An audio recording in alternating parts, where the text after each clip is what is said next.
జగదీశ్వర్ రెడ్డి గారిని సస్పెన్షన్ చేయడం జరిగింది. ఈ సెషన్ మొత్తం కంప్లీట్గా బయట ఉండే అవకాశాలు కనిపిస్తూ ఉన్నది. మొత్తం ఎట్లా చూడొచ్చు అంటే రాజకీయంగా గొంతు నొక్కే ప్రయత్నం చేస్తున్నారా అంటే దీనికి సమాధానం ఏమని చెప్తారు? 100% రాజకీయంగా గొంతు నొక్కడానికే కాంగ్రెస్ ప్రభుత్వం కావాల్సుకొని స్పీకర్ గారి చేత ఈ సెషన్ మొత్తం సస్పెండ్ చేయడాన్ని తీవ్రంగా ఖండిస్తూ ఉన్నాం.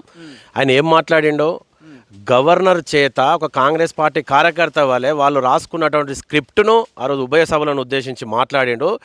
దీంట్లో పసలేదు. తెలంగాణ ప్రజలు ఓ పక్క రైతాంగం కావచ్చు, హాస్టళ్లలో విద్యార్థులు కావచ్చు, చావుల అంచెల వరకు వెళ్తూ ఉన్నారు. కానీ ఈ ప్రభుత్వానికి చిత్తశుద్ధి లేదు. ఇప్పుడున్నటువంటి పరిస్థితుల్లో మీరు హామీలు అనేటైతే ఏదైతే ఎజెండాలో పెట్టిలు, మేనిఫెస్టోలో పెట్టిలు, కానీ మీరు ఆచరణాత్మకంగా అమలు చేయలేదు. అమలు కాని పనులు మేము అమలు చేస్తున్నామని చెప్పేసి మీరు గవర్నర్ చేత అబద్ధాలు చెప్పించారు. ఎక్కడ మహాలక్ష్మి ఇచ్చారు, ఎక్కడ రైతు రుణమాఫీ జరిగిందని ఇటువంటి అనేకమైనటువంటి అంశాలను జగదీశ్వర్ రెడ్డి సభలో లేవనెత్తితే వాటికి సమాధానాలు చెప్పలేక రేవంత్ రెడ్డి ఢిల్లీకి పారిపోతాడు.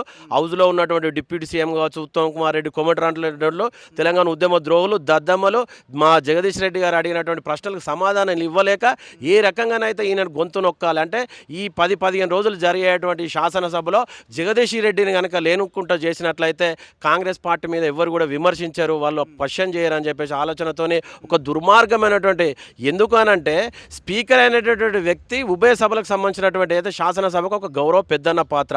కాంగ్రెస్ పార్టీ సంబంధించినటువంటి శ్రీధర్ బాబు ఒక కాగితం రాసించిన వెంటనే రెండోసారి అసలు నీ వివరణ అయింది, అసలు ఏమైనా తప్పు మాట్లాడినావా, వెనక్కి తీసుకుంటావా, లేకపోతే నీ వివరణ అయింది ఈ అంశం పట్ల అని చెప్పేసి కనీసం అడగకుండా ఇమీడియట్గా నువ్వు ఏకపక్షంగా జగదీష్ రెడ్డి గారిని సస్పెండ్ చేయడం అంటే ఇది కాంగ్రెస్ పార్టీ స్క్రిప్ట్ కథనం ప్రకారమే జరిగింది అన్నట్టు కూడా ఆ విమర్శలు వస్తూ ఉన్నది కదా. 100% ఈ రోజు చదువుకున్నటువంటి విద్యార్థి నుంచి మొదలు కూడా ముసలోళ్ళ వరకు కూడా కొన్ని లక్షల మంది ఆ రోజు జరిగినటువంటి అంశాన్ని 2 రోజుల క్రితం టీవీలలో చూసిలు.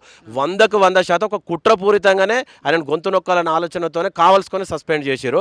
ఈరోజు స్పీకర్ గారికి అంతే ఉత్సాహం ఉంటే ఒక సభ్యుని సస్పెన్షన్ మా 10 మంది ఫిరాయింపు ఎమ్మెల్యేల పట్ల నువ్వు ఎందుకు నడుస్తా ఉన్నావు? నిజంగా నీకు చిత్తశుద్ధి ఉంటే వెంటనే న్యాయబద్ధంగా అయితే ఈరోజు ఒక పార్టీలో గెలిచి ఇంకో పార్టీ కండవ కప్పుకున్నటువంటి ఎమ్మెల్యేలను సస్పెండ్ చేయొచ్చు కదా. స్పీకర్ అనేవాడు రాజ్యాంగబద్ధంగా ఏదైతే ఒక జ్యుడిషియరీ పవర్ కలిగినటువంటి వ్యక్తి, అన్ని వర్గాలకు అందరి సభ్యులకు సమానమైనటువంటి అవకాశాలు ఇచ్చేటువంటి వ్యక్తి, ఒక పెద్దన్న పాత్రలాగా హౌస్లో పోషించేటువంటి వ్యక్తి, నువ్వు ఏకపక్షంగా మీరు ఈరోజు కాంగ్రెస్ పార్టీకి వత్తాసు పలుకుతూ మాట్లాడడం అనేది మీరు మర్చిపోవాలి. ఎందుకంటే మీరు యాజ్ ఏ స్పీకర్గా ఉన్నారు, గౌరవప్రదమైన పోస్టులో ఉన్నారు.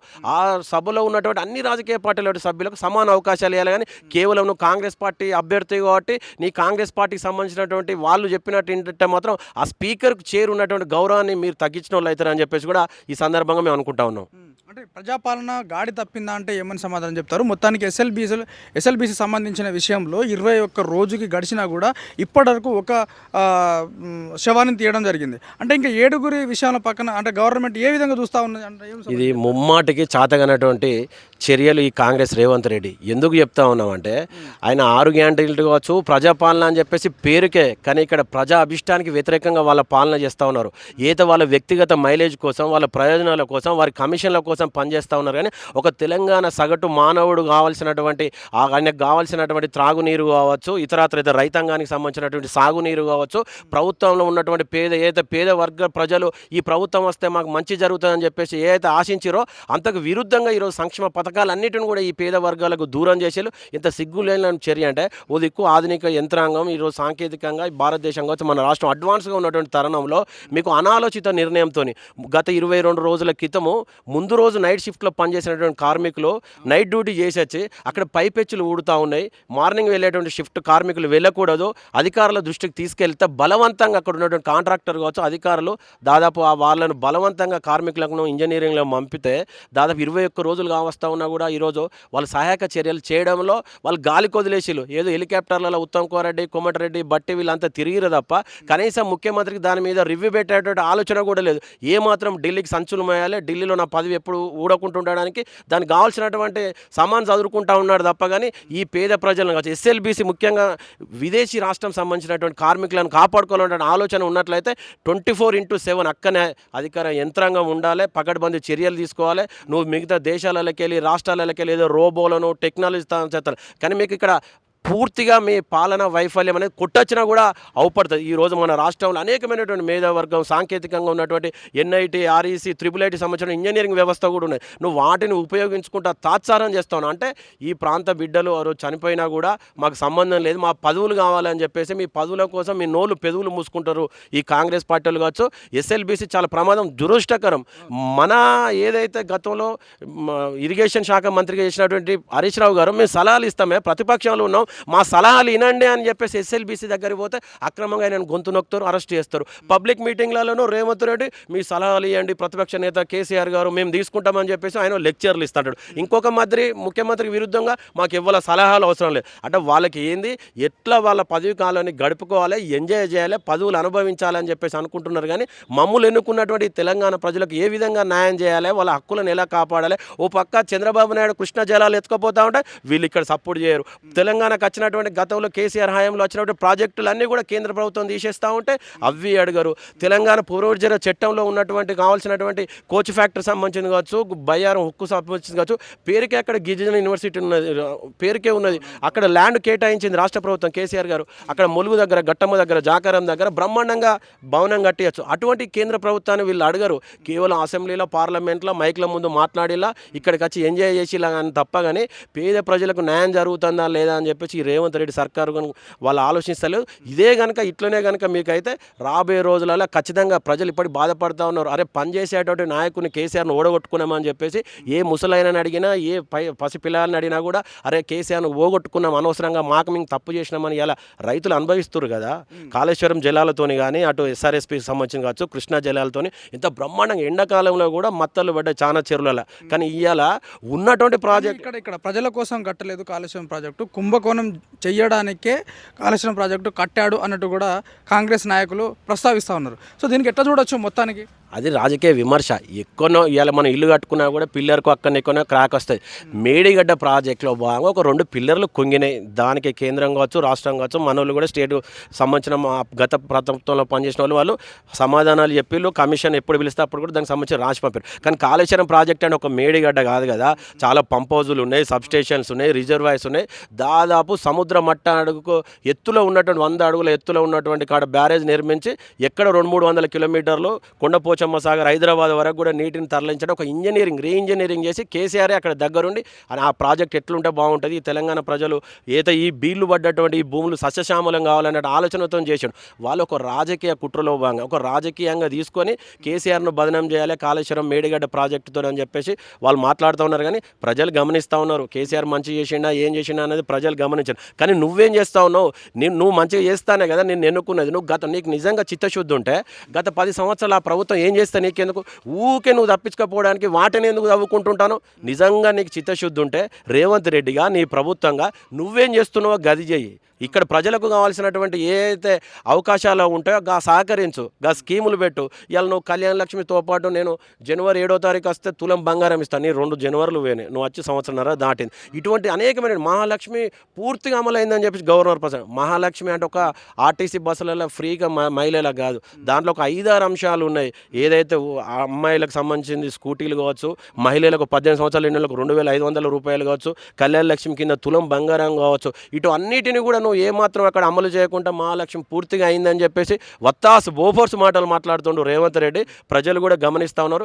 నిజంగా అసలు ఒక తెలంగాణ ఉద్యమ ద్రోహివిను. ఓ పక్క తెలంగాణ ఉద్యమంలో మేము ఇక్కడ జైలుకి వెళ్ళి ధర్నాలకు వెళ్ళి దెబ్బలు తిని లాఠీ చార్జీలకు గురై తెలంగాణ కోసం పోరాటం చేస్తూ ఉంటే ఉద్యమకారుల మీద ఆనాడు రైఫిల్ ఎక్కువ పెట్టి సమైక్యవాది చంద్రబాబు తొత్తుగా వివరించిన వ్యక్తి ఇలా మనకు ముఖ్యమంత్రిగా రేవంత్ రెడ్డి ఉండడం, ఉద్యమకారులుగా తెలంగాణ ప్రజలుగా అసలు మేము చాలా బాధపడతా ఉన్నాం. అసలు ఒక ఉద్యమ ద్రోహికి పరిపాలించేటువంటి చాతన లేదు. నీ మంత్రివర్గంలో కోవట్లు ఉండి లీకులు ఇచ్చి ఎక్కడ నా పదవి పోతుందని వాళ్ళకు అంతర్యుద్ధం జరుగుతుంది. ఆ అంతర్యుద్ధం నుంచి బయటపడాలంటే ప్రతిపక్ష నాయకుడు కేసీఆర్ గారిని, కేటీఆర్ను, హరీష్ రావు లాంటి వాళ్ళను దుమ్మెత్తిపోయాలి. ఒక్కరోజు కేసీఆర్ ఏం మాట్లాడకుండా గవర్నర్ ప్రసంగం రోజు అసెంబ్లీకి వస్తేనే ఇలా నువ్వు చావులు అది ఇది మార్చూరి అని చెప్పేసి స్టేచర్ అని మాట్లాడినటువంటి రేవంత్ రెడ్డి నిజంగా కేసీఆర్ అనేటైనా బయటకు వస్తే అది ఒక పద్మ వ్యూహం. కేసీఆర్కి ఉండేటువంటి వ్యూహాలు నీలాగా అల్లటప్ప ఏదైతే రాత్రికి రాత్రి ముఖ్యమంత్రి అయినోడు కాదు. నిజంగా పేద రైతు విలువ తెలుసు, కష్టాలు తెలుసు, ఇక్కడ ఉన్నటువంటి ప్రజల గురించి ప్రతి ఒక్కటి తెలుసు. అయినా ఏదైతే చిన్ని స్థాయి నుంచి ఈరోజు ఒక ముఖ్యమంత్రి స్థాయికి కేసీఆర్ గారు వచ్చారంటే తన 40 ఏళ్ళ రాజకీయ జీవితంలో ఎన్నో అటుపోట్లు నీలాంటి వాళ్ళని 100 మందిని చూసిండు. ఆనాడు సమైక్యవాదులు టీఆర్ఎస్ పార్టీని బొంద పెడతా అంటే చలో ఛాలెంజ్, నేను తెలంగాణ రాష్ట్రం సిద్ధించేంత వరకు నేను పోరాడతా అని చెప్పేసి పదవులను తృణప్రాయంగా వదిలిపెట్టినటువంటి వ్యక్తి కేసీఆర్. బిడ్డ మేము చెప్తా ఉన్నాం, వరంగల్ జిల్లా నుంచి కేసీఆర్ గారి పట్ల, బీఆర్ఎస్ పార్టీ పట్ల ఏ కాంగ్రెస్ పార్టీ నాయకుడు, ఏ పార్టీ నాయకుడు మాట్లాడినా ఉద్యమ సమయంలో తెలంగాణ విద్యార్థి ఉద్యమకారులుగా ఈ ప్రాంతంలో ఎట్లయితే కొట్లాడినామో భవిష్యత్తులో మీ రాజకీయ పార్టీలకు అధికారం నుంచి దూరం చేసి కేసీఆర్ను మళ్ళొకసారి ముఖ్యమంత్రి చేయడానికి అదే యువత, అదే విద్యార్థి లోకం, అదే అందరూ కూడా స్ఫూర్తితోని ఉన్నారు. కేసీఆర్కు ఉండేటువంటి వ్యూహాలు ఉంటాయి. నువ్వు ఒక్కరోజు బయటకు వస్తేనే తట్టుకోలేకపోతావు. రేపు కనుక అయినా కనుక వచ్చి ఏ దానికి ఆ దానికి సమాధానం చెప్పుకుంటూ పోతే అసలు మీకు ప్రశ్నించడానికి, జవాబులు చెప్పడానికి కూడా మీ దగ్గర అంశాలు ఉన్నాయని చెప్పేసి కూడా ఈ సందర్భంగా రేవంత్ రెడ్డికి చెప్తా ఉన్నాం. మీకు ప్రజలు అవకాశం ఇచ్చినందుకు మంచిగా పరిపాలన చేయండి, ప్రజల చేత మంచిగా పనిచేస్తూ ఉన్నారు అనుకున్నాలో తప్పగానే ప్రభుత్వం ఏదైతే మేము ఉన్నాగా అని చెప్పేసి కేసీఆర్ మీద అవాకులు చెవాకులు పెడితే ఉద్యమకారులుగా తెలంగాణ బిడ్డలుగా మేము చూస్తూ ఊరుకోం. ఖచ్చితంగా ఈ రేవంత్ రెడ్డి సర్కారును గద్దె దింపేంత వరకు కూడా మేము పోరాటం చేస్తాం. రాబోయే రోజుల్లో కేసీఆర్ బయటకు వచ్చే అవకాశాలు కనిపిస్తూ ఉన్నది. ఎట్లా చూడబోతారు? కేసీఆర్ వ్యూహాలు ఏంది అసలు, అంటే ఎట్లా చూడొచ్చు దీన్ని? 100% ఏ నాయకుడు అంటే ఒక మహానుభావుడు. ఆయన ఏం చేయాలంటే ప్రభుత్వం మారిన వెంటనే రిజల్ట్స్లో టీవీలలో అనౌన్స్ అవుతున్న వెంటనే ప్రగతి భవన్ ఖాళీ చేసిపోయాడు. అంటే ప్రజాస్వామ్యం మీద అంత గౌరవం ఉన్నటువంటి వ్యక్తి అధికార దర్పం ఎక్కడ కూడా ప్రకటించలేదు, ఆయన ప్రదర్శించలేదు. పేద ప్రజల పక్షాల పట్ల అసలు వాళ్ళకి ఎట్లా సంక్షేమం ఉండాలి, రైతాంగానికి నీళ్ళు ఎట్లా, ఇటువంటి అనేకమైనటువంటి వందలాది స్కీములతోనే ఈరోజు ప్రభుత్వాన్ని నడిపిండి 10 సంవత్సరాల. అప్పుడే చెప్పారు వారు పెద్ద మనిషి, ఏం చెప్పారు అంటే గవర్నమెంట్ మారింది, ప్రజలు వారికి అవకాశం ఇచ్చారు, వెంటనే ప్రజా వైఫల్యాన్ని ఎండగడుతూ మనం ఎప్పటికప్పుడు ఇప్పుడే రోడ్లు ఎక్కద్దు, వారికి ఒక సంవత్సరం అవకాశం ఇద్దాం. ఎందుకంటే వారు హామీలు అన్నీ ఇచ్చారు కదా, ఆ ప్రజలు వాటికి అట్రాక్ట్ అయ్యి ఓట్లు వేసారు కదా. అంటే మేము కూడా ఉద్యమకారులుగా పార్టీగా కూడా ఎవ్వరం కూడా సైలెంట్గానే ఉన్నాం. ఏ పని చేసినా కూడా ప్రజా వ్యతిరేక కార్యక్రమం ఏది చేసినా కూడా అప్పుడప్పుడు స్పందించుకుంటున్నాం. కానీ సంవత్సరాల దాటింది. కానీ మేము ఇట్లే ఉంటే ఈ పేద వర్గాల ప్రజలను ఏదైతే సంక్షేమకు దూరం చేసేటువంటి ఆలోచనకు వచ్చిండో, ఓ పక్క చంద్రబాబు నాయుడు కృష్ణా జలాలను వాటా కంటే ఎక్కువ ఎత్తుకపోతా ఉన్నాడు. ఇప్పటికీ నాగార్జున సాగర్ను కేంద్ర ప్రభుత్వంలో సిఆర్పిఎఫ్ కంట్రోల్లో ఉంది. ఓ పక్క కృష్ణా డెల్టా కావచ్చు, ఏదైతే మన నాగార్జున సాగర్ పరివాహక ప్రాంతం కావచ్చు, ముఖ్యంగా నిత్యం కలకలలాడే ఈ ఉత్తర తెలంగాణ ప్రాంతం అంతా నీటితో కలకలలేదు. పొలాలలో కావచ్చు, చెరువులలో ఇవాళ ఎండిపోయి బీర్లు పడేటువంటి బీర్లు. గతంలో బిఫోర్ తెలంగాణ ఎట్లున్నది, ఇప్పుడు కరువు అట్లా విలయతాండవం చేస్తూ ఉంది. ఖచ్చితంగా కేసీఆర్ గారు వస్తూ ఉన్నారు ఒక పదునైనటువంటి వ్యూహాలతోని. ప్రజలకు కావాల్సినటువంటి హక్కుల కోసం ఈ హరిస్తున్నటువంటి ఈ రాష్ట్ర కేంద్ర ప్రభుత్వాలకు ధీటుగా ఆయన మళ్ళొకసారి ఉద్యమ సమయంలో ఏదైతే వచ్చిండో దానికి రెట్టింపు ఉత్సాహంతోనే ఈరోజు క్యాడర్ను ఉత్తేజంగా నింపడానికి రేపు ఏప్రిల్ 27వ తారీఖున ఇక్కడ విజయవంతంగా 25 సంవత్సరాల రజయోత్సవ సభ పెడతా ఉన్నాడు. ఎందుకంటే వరంగల్ లాంటి ప్రాంతం టీఆర్ఎస్ పార్టీని, వరంగల్ను విడదీసి చూడలేము, ఉద్యమాలకు కేంద్రం. టీఆర్ఎస్ పార్టీకి ఈ తెలంగాణలో కరీంనగర్ కావచ్చు, వరంగల్ కావచ్చు, ఈ ప్రాంతం అంతా కూడా ఒక కరుడు కట్టినటువంటి టీఆర్ఎస్ సైనికులు. ఎందుకంటే ఉద్యమకాలం కావచ్చు, నాటు కాకతీయులు కావచ్చు, సమ్మక్క సారక్క కావచ్చు, దొడ్డి కొమరయ్య, సాక లైలమ్మ, ఇదంతా కూడా షేక్ బందకి కావచ్చు, ఈ ప్రాంతానికి ఒక ప్రత్యేకమైనటువంటి పోరాట చరిత్ర ఉంది. అటువంటి చరిత్రలో టీఆర్ఎస్ పార్టీకి ఈ వరంగల్ జిల్లా ప్రజలకు విడదైనారనేటువంటి పేగుబంధం ఉన్నది, అంత మంచి సంబంధం ఉంది. కనుక ఇక్కడ నుంచే పార్టీని మళ్ళా బహిరంగ సభ పెట్టి దాదాపు 10 లక్షల మందితోనే పెద్ద ఎత్తున పెట్టి ఈ రాష్ట్ర కేంద్ర ప్రభుత్వాలు కనువిప్పి విధంగా స్టార్ట్ అవుతూ ఉంది. ఇక నుంచి ప్రభుత్వంకు ఏ పేద ప్రజల పక్షాన కావచ్చు ప్రజా వ్యతిరేక విధానాలు అవలంబిస్తే ఖచ్చితంగా ఫైట్ చేయడానికి కేసీఆర్ గారు తనదైన శైలిలో ప్రిపేర్ అయి ఉన్నారు. వారి నాయకత్వంలో క్యాడర్ కూడా మేము కూడా పనిచేయడానికి, రేపు అధికారంలోకి ఈ పార్టీని తీసుకురావడానికి, ఈ పేదవర్గ ప్రజలను న్యాయం చేయడానికి కూడా మా వంతు కృషిగా ఈ తెలంగాణ వరంగల్ బిడ్డలుగా మేము కూడా సిద్ధంగా ఉన్నాం. కేసీఆర్ను ఎవ్వరు కూడా అంచనా వేయలేరు. కేసీఆర్కు ఉండేటువంటి వ్యూహాలు అసలు ఈ దేశంలో కావచ్చు అంత పెద్ద నాయకుడు, మహానాయకుడు ఉండదు. అయితే ముందు చూపుతూ ఉన్నటువంటి వ్యక్తి కేసీఆర్ కనుకనే. రేవంత్ రెడ్డి పదే చెప్తా ఉన్నాడు కదా, కేసీఆర్ అనే వ్యక్తి ఆనవాళ్ళు లేకుండా చేయడమే నా లక్ష్యం అన్నట్టుగా భావిస్తూ ఉన్నాడు కదా. అసలు ఎంత సిగ్గుమాలిన చర్య అంటే, అసలు ఈ పార్టీకి చరిత్రే లేదు, ఈ పార్టీ కనుమరుగైందని మీరే అంటారు కదా. అసలు కేసీఆర్ పేరు మీరు ఉచ్చరించండి, మీ రాజకీయ భవిష్యత్తు లేదు. ఈ రేవంత్ రెడ్డి కావచ్చు, ఈ కాంగ్రెస్ పార్టీ నాయకులకు నిత్యం ప్రతిరోజు ఒక మనిషికి 3 పూటలు భోజనం ఎట్లనో వాళ్ళ రాజకీయ ఎదుగుదలకు కేసీఆర్ అవసరం. అరే కేసీఆర్ ప్రతిపక్షాలు ఉన్నాడు కదా, ప్రజలు మిమ్మల్నే కదా ఎన్నుకున్నారు కదా. ప్రజలు అయితే ఏదో పాప ఆయన అనారోగ్యంతో ఏదో కొన్ని రోజులు నువ్వు ఇంట్లో రెస్ట్ తీసుకుంటుంటా కూడా నువ్వు నిరంతరం కేసీఆర్ కేసీఆర్ కేసీఆర్ అని చెప్పేసి తలుస్తున్నావు. అంటే కేసీఆర్ అంటే ఒక లెజెండరీ, కేసీఆర్ అంటే ఒక పవర్ఫుల్ మ్యాన్. కాబట్టి కేసీఆర్ అంటే ఫ్యూచర్ ఆఫ్ తెలంగాణ. కాబట్టి నువ్వు కేసీఆర్ అనేటువంటి పదాన్ని ఉచ్చరించకుండా నీ రాజకీయాన్ని నువ్వు గడపలేవు, పబ్బం గడుపుకోలేవు. కాబట్టి నువ్వు వాస్తవానికి ఏంటంటే వాళ్ళకు కళలో కూడా కేసీఆర్ గుర్తుకొస్తాను కావచ్చు. ఎందుకంటే ఏ వేదికల మీద పోయినా ఆ సిచ్యువేషన్కు సందర్భం లేకున్నా కూడా కేసీఆర్ అని చెప్పేసి వీళ్ళు మాట్లాడుతూ ఉన్నారు కనుక అది రాబోయే కాలంలో ప్రజలే చూస్తారని చెప్పేసి ఈ సందర్భం మేము అనుకుంటాం. తెలంగాణ వచ్చిన తర్వాత 10 సంవత్సరాలు నీళ్ళ గురించి కావచ్చు, లేదంటే నీళ్లు నియామకాల గురించి కొట్లాడి తెచ్చిన తెలంగాణను ఈరోజు కరెంటు కోతలు కావచ్చు, లేదంటే కాంగ్రెస్ ప్రభుత్వం వచ్చిన తర్వాత నీళ్ళ కోతలు కనిపిస్తూ ఉన్నది. రైతులు ప్రత్యేకంగా రోడ్ల మీద వచ్చే పరిస్థితి కనిపిస్తూ ఉన్నది.